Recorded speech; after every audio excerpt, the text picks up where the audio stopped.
प्रसिद्ध राजनीति रणनीतिकार पीके यानी प्रशांत किशोर बिहार के दरभंगा पहुंचे। इस दौरान उन्होंने मीडिया से चर्चा करते हुए बिहार की नई सरकार के गठन को लेकर जमकर हमला बोला। इस दौरान उन्होंने देश में बदलती राजनीति को लेकर भी अपनी बात रखी। दरभंगा पहुंचे प्रशांत किशोर ने मीडिया से चर्चा करते हुए मन की बात कही। इस दौरान उन्होंने बिहार में नई राजनीतिक व्यवस्था और सत्ता परिवर्तन को लेकर अपनी बात रखी। इस दौरान उन्होंने कहा कि 10 वर्ष में बिहार देश का सबसे बेहतर और बड़ा राज्य बनेगा। प्रशांत ने बिहार के मुख्यमंत्री नीतीश कुमार पर भी जमकर कटाक्ष किया। पीके यानी प्रशांत किशोर ने आपराधिक छवि वाले विधायकों को मंत्रिमंडल में स्थान मिलने पर भी अपनी तीखी प्रतिक्रिया दी। गौरतलब है कि प्रशांत अब तक कई बड़े नेताओं के लिए चुनावी रणनीति तैयार कर चुके हैं। पश्चिम बंगाल, दिल्ली, पंजाब जैसे कई राज्यों में उनकी रणनीति का जादू देखने को मिल चुका है।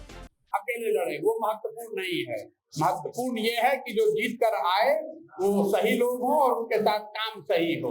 अगर आप मंत्रिमंडल बनाते हैं और उसमें 4 ग्रेडेड क्रिमिनल को आप रख लेंगे या क्रिमिनल बैकग्राउंड के लोगों को रख लेंगे और कहिएगा कि हम सुशासन यहाँ लाने वाले हैं, तो उसको कौन विश्वास करेगा?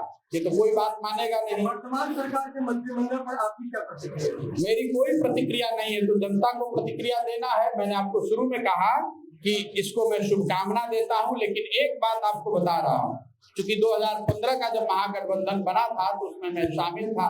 उसका जब मंत्रिमंडल बन रहा था तो उसमें कई ऐसे नाम सुझाए गए थे जिस पर वीटो पावर लगाकर रोका गया था।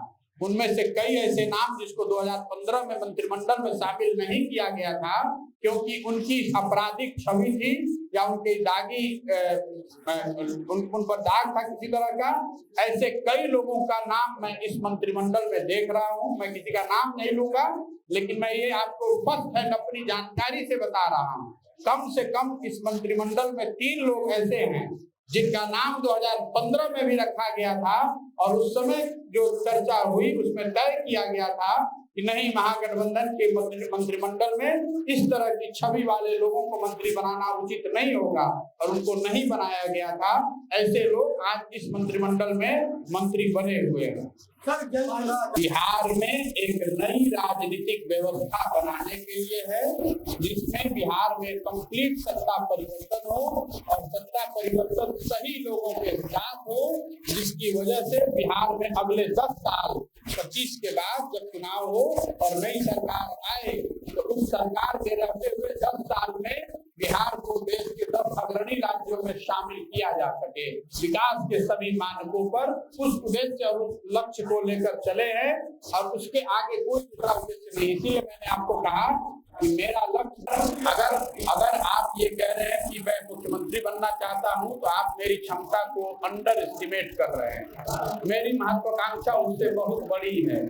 मैं अपने जीवन काल में विकसित बिहार देखना चाहता हूं। मैं ये अच्छी खासी जगह मिल जाएगी, वो करना ही नहीं है, वो छोड़कर, क्योंकि मेरा अपना 10 साल का जो अनुभव है कि अगर आप सत्ता परिवर्तन करा भी दें तो ये जरूरी नहीं है कि व्यवस्था का परिवर्तन हो जाए।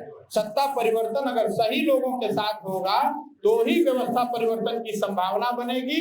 इसलिए मैं पूरा प्रयास कर रहा हूं। आप कह रहे हैं कि बिहार, आप आगे क्या कीजिएगा? 2015 में बिहार में जीत कर आए थे, जो महागठबंधन बनाया गया था उसमें मेरी भी भूमिका रही होगी। बहुत पावर उस समय हाथ में था, चाहते तो उसी पर टिके रहते, लेकिन मैंने देखा कि आप महागठबंधन बनाकर जीते, अकेले जीते। जीतने का मतलब ये नहीं है कि उससे बिहार की स्थिति बदल जाए। इसलिए ऐसे किसी प्रयास का मैं हिस्सा नहीं बनना चाहता हूं। मैं ये चाहता हूं कि एक सीधा और नया प्रयास किया जाए जिसमें समाज से सही लोगों को जोड़कर निकाला जाए।